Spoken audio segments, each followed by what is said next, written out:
Hey guys, so on the channel here, I love building custom water-cooled gaming computers, but I also love taking videos and pictures of them.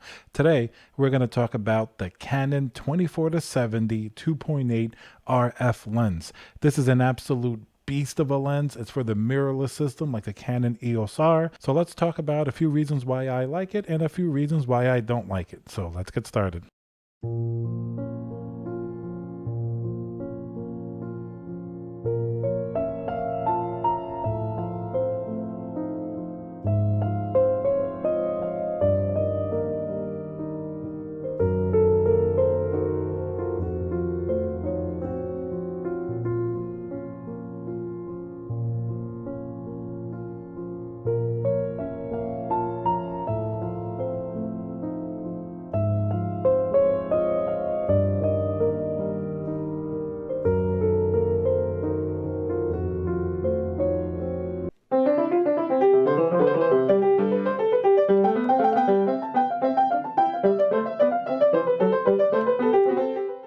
Hey guys, Tiago with Classical Technology here. Thank you for joining me for another video. If you like my content, smash that like button. Remember to subscribe.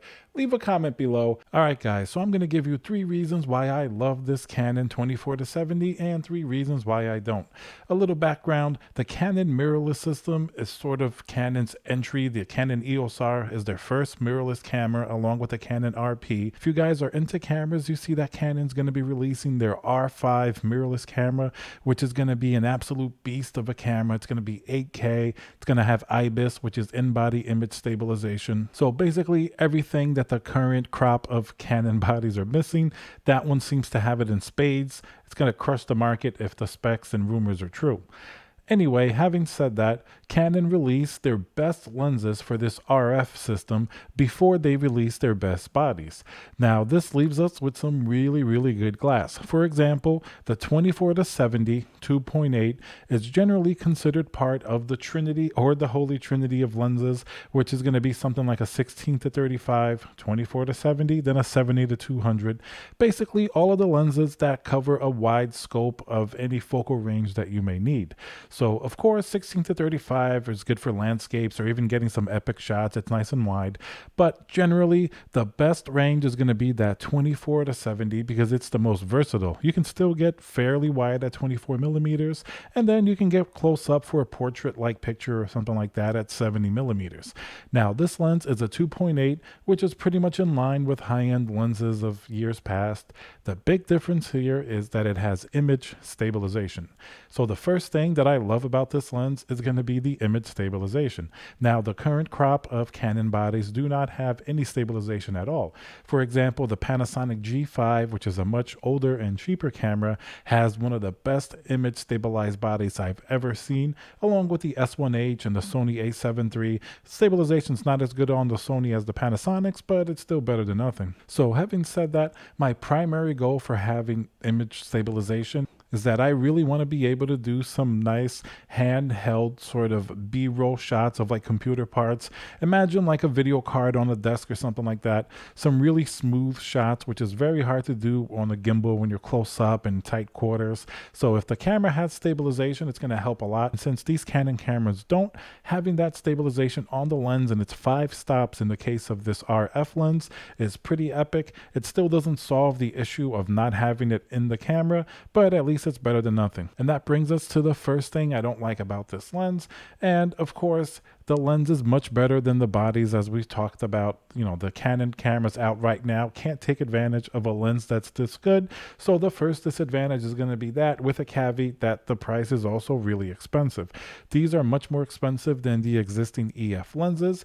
But if you think about it as a long-term investment for the quality of glass that it is, and you're going to be able to put it on whatever Canon comes out in the future, the price is eventually justifiable. But for now, they remain expensive for the body that you can put it on. So there's still that sort of juxtaposition of camera body versus extremely high-end lens that's not meshing well together. But as soon as Canon's new body comes out, I think that's going to fix all of these issues. The second thing that I really love about this lens is just the image quality that you get from it. Everything is super sharp, the contrast, the colors.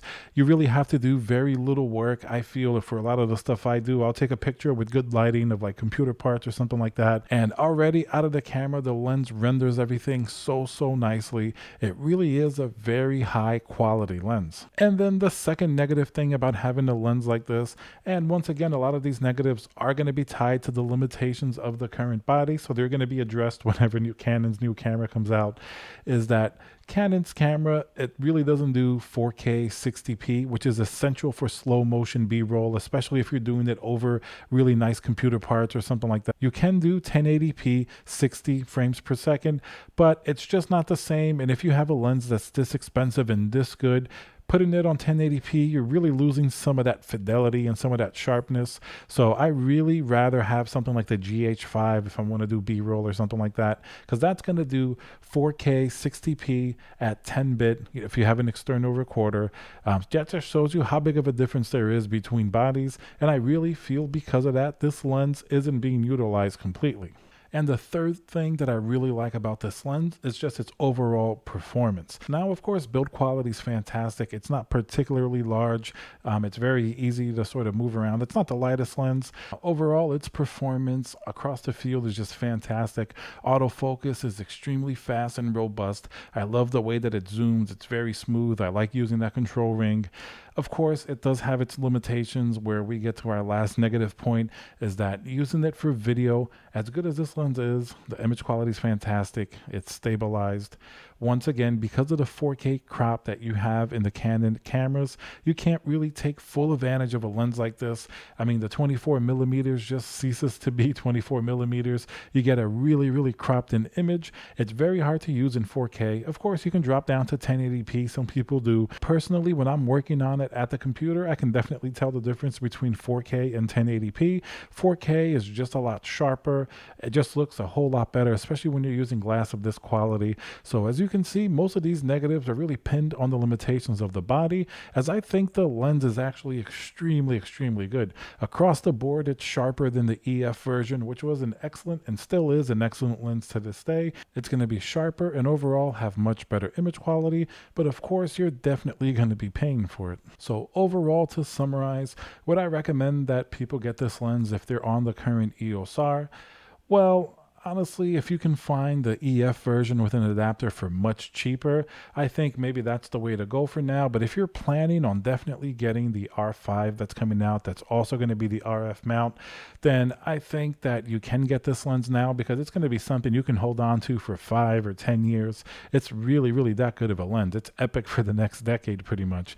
Of course, just keep in mind that it's an RF mount. You're not going to be able to switch between camera bodies as easily as EF mounts, which most cameras can take an EF mount, like a Blackmagic Pocket 6K, as well as the GH5 with like a Metabone speed booster.